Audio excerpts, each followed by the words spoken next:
Number 2, second video of the 1-2-3s. Today we'll be working on the ground strokes, or you can call it approach shots. Anything just off the ground. The forehand, you have the backhand. Forehand, if you like your forehand a lot, then you already know you want to dictate with that shot. But there's 3 different ways you can hit your forehand. You can go open stance, you can go closed stance, you can go semi-open. Open stance is more when you're kind of a little bit out of position. You want to go here, finish out, maybe a little bit off the court, so you want to hit a little higher. The closed stance is more if the ball is a little lower, or if it's a little higher. I mean, a little higher, you go semi-open. You want to go here and be off balance.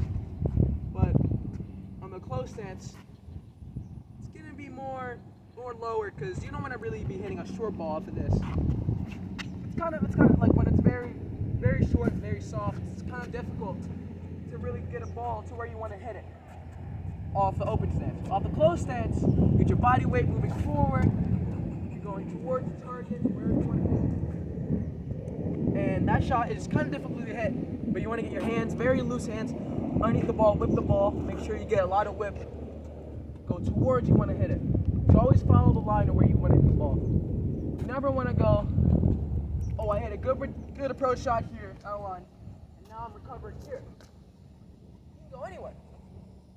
But you go here, you cut off the angles for that guy, number 1, if you're going down line.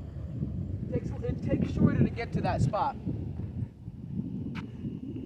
Cross court, it's longer from here to here, because it's diagonal. You go straight line, it's short, it takes some time away from the opponent.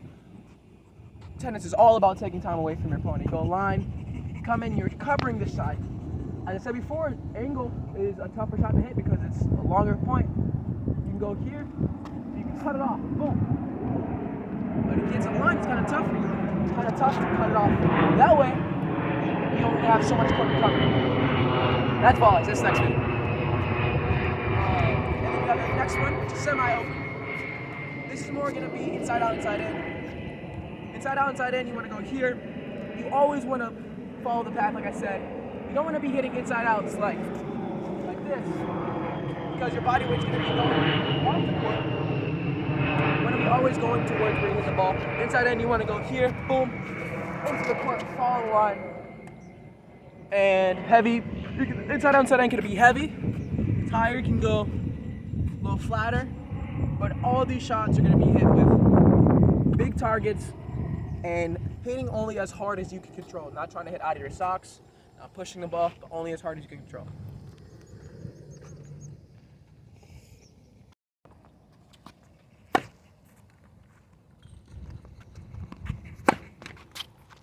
And now inside out. Follow the line. I think you should have went behind. Ground strokes, which you have backing ground strokes, which you can hit a couple of different shots. You can go open stance, which you're not going to really hit much unless it's really coming hard to you or you're really on a dead run. Alcaraz has a great running backhand to go here. Boom. That's a very difficult shot. You can have that one, open stance. You have closed stance, which I use much more often into the court because you want to be in balance when you hit your backhand. You don't want to be out of balance. And then you have the backhand slice, which you can do so many things with backhand slice. You can chip and charge. You're on the run, get a little low at his feet. Backhand line to mix up the point, get a little slice in there, because these Americans, we hit the ball a little harder, we hit the ball a little flatter than these Europeans. We didn't really know what to do with slices. We don't know heavy balls. We're really accustomed just hitting the ball hard. From the backhand slice, you'll want to keep the racket open a little bit more. You want to become a little, if you do this, you're going to go underneath the ball, it's going to float. It's going to go too soft. Here, get a little bit more pace into the ball, get a little more stick to the shot. You use the slice to chip and charge. You want to go mainly line off the chip and charge. But anyway, backhand, load's going to be flatter than your forehand, because wait, what? When you hit your backhand, you want it, it's going to be more of your shield. Your sword is more of your forehand. Well, for me, most players are forehand. Some players can be their backhand. But using your forehand more to dictate. Your backhand's going to be more to just keep it in the, not keep it in the rally, but it's going to be a very solid shot to hit. You want to mix in the backhand outline. It's a very difficult shot, but once you get it, because some people cheat over. I cheat over. If I can tell that my opponent,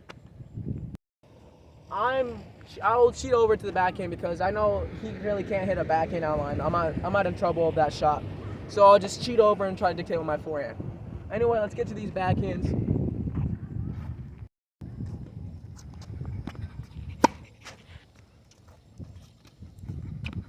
You're good. Watch out a little bit there.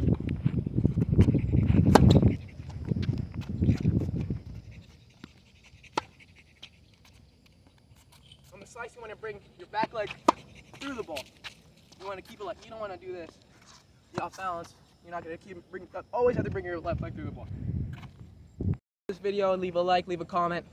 That has been number 2 of Jay's 1, 2, 3s.